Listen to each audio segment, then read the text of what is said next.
ഇസ്രായേലിന്റെ നിരീക്ഷണം പൂർണ്ണ പരാജയം.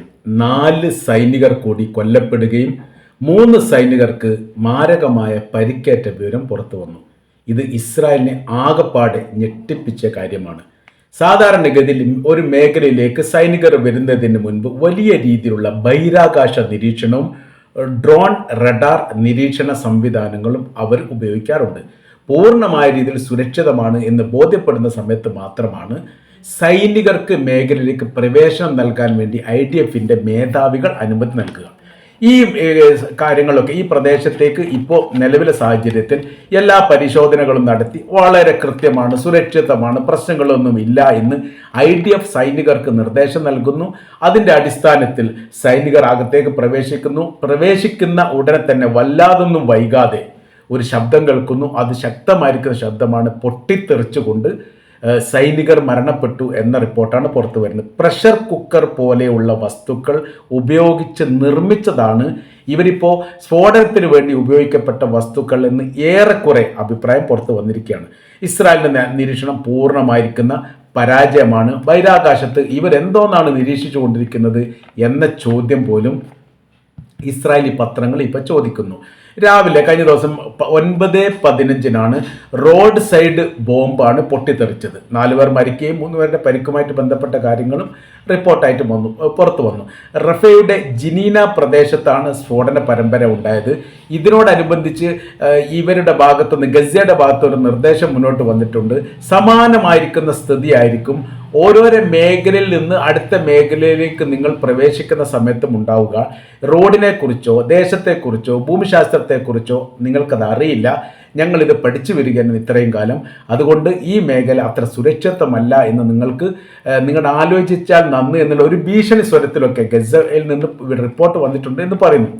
റോഡിൽ ബോംബ് പരിശോധന അവർ നടത്തിയിട്ടുണ്ട്. ഈ IDF സംഘത്തിന് പ്രത്യേകമായിരിക്കുന്ന പരിശീലനം ലഭിച്ച ആളുകളാണ് ഈ നിരീക്ഷണ കാര്യങ്ങളൊക്കെ നടത്താറുള്ളത്. ഇതിലിപ്പോൾ മറ്റൊരു രീതി പറയുന്ന കാര്യം ഇങ്ങനെയാണ്. ഈ അമേരിക്ക യമനിൽ കുടുങ്ങിയ പോലെ യഥാർത്ഥത്തിൽ റഫേൽ ഇസ്രായേൽ കുടുങ്ങിയിരിക്കുന്നു എന്നുള്ളതാണ്. അതായത് ഏത് സാങ്കേതിക വിദ്യ ഉപയോഗിച്ചുകൊണ്ട് ഏത് തരത്തിലുള്ള ഈ നിർമ്മിത വസ്തുക്കളാണ് ഗസയിൽ നിന്ന് അല്ലെങ്കിൽ യമനിൽ നിന്ന് ഉണ്ടാക്കിയത് എന്നുള്ള കാര്യത്തെക്കുറിച്ച് അമേരിക്കക്ക് യമനിൽ നിന്ന് ഉണ്ടാക്കിയത് മനസ്സിലായിട്ടില്ല. അതേപോലെ തന്നെ ഈ ഇസ്രായേലിന് ഗസയിൽ ഉപയോഗിക്കുന്ന വസ്തുക്കളെക്കുറിച്ചും യാതൊരു വിവരവും ഇപ്പോഴും പുറത്തു വന്നിട്ടില്ല. അപ്പോൾ അവരുടെ സാങ്കേതിക വിദ്യ ഏത് തരത്തിലുള്ളതാണെന്ന് അറിയാതെ അതിനെ കണ്ടുപിടിക്കുക എന്നുള്ളത് ശ്രമകരമാണ് എന്നുള്ളൊരു അഭിപ്രായം IDFന്റെ ഭാഗത്തുനിന്ന് ഇപ്പോൾ പുറത്തു വരുന്നു.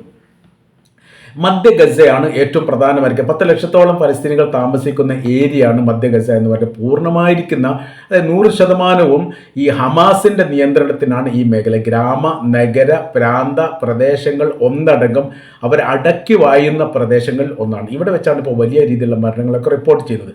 അപ്പോൾ ഓരോരോ ഉൾഭാഗത്തേക്ക് പോകുന്നതിനനുസരിച്ച് തന്നെ ദുരന്തങ്ങളും അപകടങ്ങളും ഉണ്ടാവുന്നു എന്നുള്ളത് ഇസ്രായേലിനെ ഞെട്ടിപ്പിക്കുന്നു. മാനസികമായുള്ള പിരിമുറുക്കവും വിഷയങ്ങളും നിലവിലെ സാഹചര്യത്തിൽ തന്നെ ഇസ്രായേൽ അനുഭവിച്ചുകൊണ്ടിരിക്കുന്നതിനിടയിലാണ് ഇത്രക്ക് ക്രൂരമായിരിക്കുന്ന ഈ ആക്രമ പരമ്പരകൾ തന്നെ ഉണ്ട്. ഒരു സ്ഫോടനമല്ല, ഒന്നിലധികം സ്ഫോടനങ്ങൾ എന്നാണ് പറയുന്നത്. അപ്പോൾ ഏത് തരത്തിലാണ് എന്നുള്ളതിനെക്കുറിച്ചൊന്നും വിശദീകരിച്ചിട്ടില്ല. സാധാരണഗതിയിൽ സൗകര്യമുള്ള റോഡുകൾക്ക് പകരം മറ്റ് ഇടുങ്ങിയ വഴികളാണ് അവരുടെ ടാങ്കുകൾ വരാൻ വേണ്ടിയിട്ട് ഉപയോഗിക്കാറുള്ളത്. ടാങ്കുകൾ ഇങ്ങനെ വരുന്ന സമയത്ത് അവർ കോരി എറിഞ്ഞുകൊണ്ട് ഏതൊരു പ്രദേശത്തോടെയും ചങ്ങലായതുകൊണ്ട് അവർക്ക് കയറി പോകാൻ വേണ്ടി പറ്റും. ഈ സാഹചര്യങ്ങൾ സൃഷ്ടിച്ചുകൊണ്ട് ഇസ്രായേൽ അങ്ങനെ കയറി വരാൻ സാധ്യതയുള്ളത് മുൻപൊക്കെ അവരെങ്ങനെയാണോ ഉപയോഗിച്ചത് ആ രീതി മനസ്സിലാക്കിയിട്ട് ഈ ഭാഗത്ത് വലിയ കുഴിയെടുത്തുകൊണ്ട് അവർ ഈ സ്ഫോടക വസ്തുക്കൾ നിറച്ചു വെക്കും. എന്നിട്ട് റിമോട്ട് കൺട്രോളിൽ കണക്ട് കൊടുത്തിട്ട് അവർക്ക് തോന്നേണ്ട സമയത്ത് അത് എത്തപ്പെടുന്ന സമയത്ത് റിമോട്ട് അമർത്തി സ്ഫോടനം നടത്തുന്ന രീതിയാണ് ഇപ്പോൾ പിന്തുടരുന്നത്. മേഖലയിൽ, അതായത് റഫയുടെ മേഖലയിൽ സൈനികർ കൊല്ലപ്പെട്ടതോടുകൂടി സർക്കാരിനെതിരെയുള്ള പ്രക്ഷോഭ സമര രീതികളൊക്കെ വലിയ രീതിയിൽ ശക്തി സംഭരിച്ച് വരുന്ന രീതിയാണ് കാണാൻ വേണ്ടി സാധിക്കുന്നത് എന്ന് അവിടെ നിന്നുള്ള റിപ്പോർട്ടുകൾ സൂചിപ്പിക്കുന്നു. മുൻപൊന്നും കാണാത്ത വിധമുള്ള വലിയ വൈകാരികമായിരിക്കുന്ന പ്രകടനങ്ങളും പ്രതിഷേധങ്ങളും കാണാൻ വേണ്ടി സാധിക്കുന്നു. കീഴടക്കുകയാണ് എന്ന് പറഞ്ഞുകൊണ്ട് ഈ സൈനികരെ ഗസയിലേക്ക് അയക്കുന്നു. എന്നിട്ട് അവർ കീഴടങ്ങിക്കൊണ്ട് അവരുടെ മൃതദേഹം നാട്ടിലേക്ക് എത്തുന്ന രീതിയാണ് ഉണ്ടാവുന്നത്. ഇതിന് ചില യമനിൽ നിന്ന് ഇറങ്ങുന്ന ഒരു പത്രം റിപ്പോർട്ട് ചെയ്തത് പ്രാധാന്യത്തോടു കൂടി ചർച്ച ചെയ്യപ്പെട്ടതാണ്. അതിൽ പറയുന്ന കാര്യം, എങ്ങനെയായിരുന്നു ഇറാഖ് യുദ്ധ സമയത്ത് ന്യൂയോർക്ക് എയർപോർട്ടിലേക്ക് അമേരിക്കയുടെ വിമാനങ്ങൾ വന്നത് സമാനമായ രീതിയിലാണ് ഇപ്പോൾ റഫേൽ നിന്ന് ഈ ഇസ്രായേലിലേക്ക് ഹെലികോപ്റ്റർ വന്നുകൊണ്ടിരിക്കുന്നത്. രണ്ടു തമ്മിൽ താരതമ്യം ചെയ്തുകൊണ്ട് അവർ പറയുന്ന കാര്യം എങ്ങനെയാണ്, വലിയ നിലവിളിയോട് കൂടി അമേരിക്കൻ പൗരന്മാർ എയർപോർട്ടിലേക്ക് ഇടിച്ചു കയറുന്ന ഒരു പ്രത്യേക സാഹചര്യമായിരുന്നു ഇറാഖ് അമേരിക്കൻ യുദ്ധകാലത്ത് നടന്നിരുന്നത്. അപ്പോൾ ഒരു വിമാനം ന്യൂയോർക്കിൽ, ഗൾഫ് രാജ്യങ്ങളിൽ നിന്ന് ഒരു വിമാനം ന്യൂയോർക്ക് അല്ലെങ്കിൽ വാഷിങ്ടൺ എയർപോർട്ടിലേക്ക് ലാൻഡ് ചെയ്യുന്നതോടുകൂടി തന്നെ കൂട്ടം കൂടിയിരിക്കുന്ന അമേരിക്കൻ സൈനികർ എല്ലാ അതിർത്തിയും ഭേദിച്ചുകൊണ്ട് ഈ വിമാനത്തെ വലയം ചെയ്യാൻ വിമാനത്തിൻ്റെ ഉള്ളിലേക്ക്, വിമാനത്താവളത്തിനുള്ളിലേക്ക്, വിമാനത്തിൻ്റെ അടുത്തേക്ക് വരെ എത്തുന്നൊരു സ്ഥിതി ഉണ്ടായിരുന്നു. അത് ഒരു ദിവസം അല്ലെങ്കിൽ ഈ വിമാനം വരുന്ന ഒരു സമയത്ത് 20 മൃതദേഹ ശരീരമെങ്കിലും അമേരിക്കൻ പൗരന്മാരുടേത് ഈ വിമാനത്തിൽ ഉണ്ടാവുമായിരുന്നു. മിഡിൽ ഈസ്റ്റിൽ നിന്നാണ് വിമാനം വരുന്നത് എങ്കിൽ ഉറപ്പിക്കാം അതിൽ അമേരിക്കയുടെ സൈനികരുടെ ഈ മൃതദേഹമാണ് എന്നുള്ളത്. അങ്ങനെ 20ഓ അതിൽ കൂടുതലോ വിമാനം വഹിച്ചുകൊണ്ടാണ് എല്ലാവിധ ഈ വിമാനങ്ങളും അവിടെ ഇറങ്ങിയത്. അപ്പോൾ ഒരു ഭയപ്പാടായിരുന്നു ഈ മേഖലയിൽ നിന്ന് ഒരു വിമാനം വരിക എന്നുള്ളത്, ഒരു ഭയപ്പാടുണ്ടാക്കുന്ന കാര്യമായിരുന്നു. സമാന സാഹചര്യം ഇപ്പോൾ ഇസ്രായേൽ വന്നിരിക്കുന്നു. ഇവിടെ നിന്ന് ഒരു ഹെലികോപ്റ്റർ പുറപ്പെട്ടു എന്ന് പറഞ്ഞാൽ അതിൻ്റെ അർത്ഥം അവിടെ ഒരു സൈനികൻ മരണപ്പെട്ടിട്ടുണ്ട് എന്നാണ്. ഇപ്പോൾ 4 സൈനികരുടെ ഈ മരണം സ്ഥിരീകരിച്ചു. ആ സ്ഥിരീകരിച്ചതുമായിട്ട് ബന്ധപ്പെട്ടുള്ള വിഷയം എന്ന് പറയുന്നത്, ഈ സൈനികരുടെ മരണം സ്ഥിരീകരിക്കുന്നത് എന്തുകൊണ്ടാണ്? ആക്രമിച്ച വിഭാഗങ്ങൾ അത് വീഡിയോ എടുത്തുകൊണ്ട് സോഷ്യൽ മീഡിയയിലൂടെ പ്രചരിപ്പിക്കുന്ന സമയത്ത് മാത്രമാണ് IDF ഈ മരണം സ്ഥിരീകരിക്കുക. അല്ലെങ്കിൽ അവർ പരിക്കേറ്റു എന്ന് പറഞ്ഞ് എഴുതി തള്ളുകയാണ് ചെയ്യുക.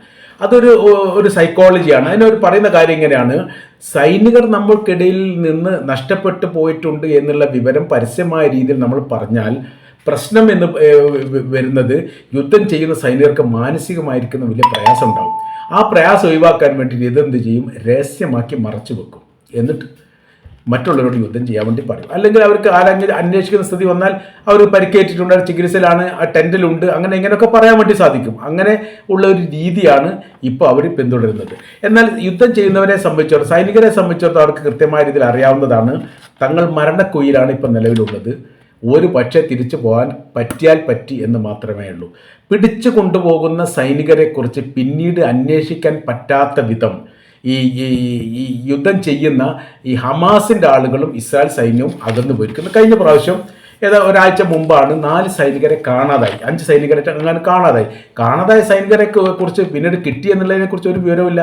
തട്ടിക്കൊണ്ടുപോയി എന്നുള്ളതാണ് പരാതി. തട്ടിക്കൊണ്ടുപോയതാണെങ്കിൽ അത് അന്വേഷിച്ച് കണ്ടുപിടിക്കേണ്ടത് ഇസ്രായേലിൻ്റെ IDF സംഘത്തിൻ്റെ പണിയാണ്. എന്നാൽ IDF സംഘത്തിന് സാധിക്കുന്നില്ല. രണ്ടാമത്തെ വിഷയം ഇതിൽ പറയുന്നത്, ഈജിപ്തിൻ്റെ അതിർത്തി കേന്ദ്രീകരിച്ചുകൊണ്ടോ ലെബനൻ അതിർത്തി കേന്ദ്രീകരിച്ചുകൊണ്ടോ ഇവരുടെ കൈവശത്തിലേക്ക് ആയുധങ്ങൾ എത്തുന്നതിൻ്റെ സ്രോതസ് ഇപ്പോൾ മനസ്സിലാക്കാൻ സാധിച്ചിട്ടില്ല എന്നുള്ളതാണ്. പല രീതിയിൽ പല ഘട്ടങ്ങളിലും അവർ ആ കാര്യത്തെക്കുറിച്ചിട്ടുള്ള വലിയ രീതിയിലുള്ള പഠനം നടത്തിയിട്ടുണ്ട്. ആ പഠനം നടത്തി എന്ന് പറഞ്ഞാൽ ഈ 30ലധികം രാജ്യങ്ങളുടെ ആയുധങ്ങൾ കൊണ്ടാണ് ഇസ്രായേൽ പലസ്തീനെതിരെ യുദ്ധം ചെയ്യുന്നത്. 30 രാജ്യങ്ങളെങ്കിലും സഹായിക്കുന്നു, ഇപ്പോഴും സഹായിച്ചുകൊണ്ടിരിക്കുക. ഏറ്റവും കൂടുതൽ സഹായിക്കുന്നത് അമേരിക്ക എന്നുള്ള കാര്യം നമുക്കറിയാവുന്നതാണ്. ഈ രാജ്യങ്ങളുടെ സഹായം ഉണ്ടായിട്ട് പോലും പുതിയ രാജ്യങ്ങളുമായിട്ട് കരാർ വ്യവസ്ഥ ഉണ്ടാക്കാൻ വേണ്ടി ഇസ്രായേലിൻ്റെ പ്രധാനമന്ത്രി പല തരത്തിലും ഫോണിൽ വിളിച്ചുകൊണ്ട് അന്വേഷിക്കുന്നുണ്ട്, അപേക്ഷിക്കുന്നുണ്ട്, സഹായിക്കണമെന്ന് പറയുന്നുണ്ട്, തിരിച്ച് അങ്ങോട്ട് നിങ്ങളെ സഹായിക്കും എന്നൊക്കെ പറയുന്നുണ്ട്, ആയുധങ്ങൾ നൽകണമെന്നുള്ളതാണ്. രാജ്യങ്ങളൊന്നും തയ്യാറായിട്ടില്ല എന്നുള്ളതാണ്. അപ്പോൾ ഒരു യുദ്ധം ചെയ്യാൻ വേണ്ടിയിട്ട് വൻ തോതിൽ ആയുധങ്ങൾ നിർബന്ധമാണ്. എന്നാൽ ഏതെങ്കിലും ഒരു രാജ്യം പരസ്യമായ രീതിയിൽ ഹമാസ് എന്ന് പറയുന്ന ഈ സൈനിക ട്രൂപ്പിനെ ആയുധം നൽകി സഹായിക്കുന്നുണ്ട് എന്ന് എവിടെയും റിപ്പോർട്ടായിട്ട് പുറത്തു വരുന്നില്ല, ഇതുവരെ വന്നിട്ടില്ല. അപ്പോൾ അങ്ങനെയാണെങ്കിൽ ഇവരുടെ കൈവശത്തിലേക്ക് ആയുധങ്ങൾ കിട്ടുന്നത് എങ്ങനെ എന്നുള്ളത് അന്വേഷിച്ച് കണ്ടുപിടിക്കാൻ വേണ്ടി ഇസ്രായേലിനോട്ട് സാധിക്കുന്നുമില്ല. അപ്പോൾ അങ്ങനത്തെ വല്ലാത്തൊരു പ്രതിസന്ധി ഈ നിലവിലെ സാഹചര്യത്തിൽ ഇസ്രായേൽ നേരിടുകയാണ്. അങ്ങനെ ആ പ്രതിസന്ധിയൊക്കെ എങ്ങനെ നിലനിൽക്കുകയും അതിൻ്റെ പ്രയാസം അനുഭവിച്ചു കൊണ്ടിരിക്കുകയും ചെയ്യുന്നതിനിടയിലാണ് ഈ മൈനിങ് സ്ഫോടനം എന്നൊക്കെയാണ് പറയുന്നത്, പൊട്ടിത്തെറി ഉണ്ടാകുന്നത്. അതിശക്തമായിരിക്കുന്ന പൊട്ടിത്തെറിയുടെ ശബ്ദം 1 കിലോമീറ്റർ ചുറ്റളവിലെങ്കിലും കേൾക്കാവുന്ന തരത്തിലായിരുന്നു. അത്രക്ക് മാരകമായിരിക്കുന്ന സംവിധാനമാണ് ഈ പൊട്ടിത്തെറിക്ക് വേണ്ടിയിട്ട് ഉപയോഗിച്ചത്. അതാണ് പ്രഷർ കുക്കറിൻ്റെ പേരൊക്കെയാണ് ഇപ്പോൾ പുറത്ത് വരുന്നത്. അപ്പോൾ സാധാരണഗതിയിൽ ഓരോ രാജ്യം ഉപയോഗിക്കുന്ന അതിശക്തമായിരിക്കുന്ന ആയുധങ്ങളുടെ രൂപകാര്യങ്ങളൊക്കെ പഠിക്കുന്ന സമയത്തൊന്നും പ്രഷർ കുക്കറിൻ്റെ പേരില്ല. എന്നാൽ ഇവിടെ ഇപ്പോൾ കാണുന്ന കാര്യം ഇങ്ങനെയാണ്. പ്രഷർ കുക്കറാണ്, വല്ലാത്ത രീതിയിൽ പ്രഷറാക്കിയിട്ട് അത് റിമോട്ടിലൂടെ കൺട്രോൾ ചെയ്യുന്ന രീതി കാര്യങ്ങളൊക്കെ ഒപ്പിച്ചിട്ടാണ് ഈ പ്രവൃത്തി ചെയ്തത് എന്ന് പറയുന്നു.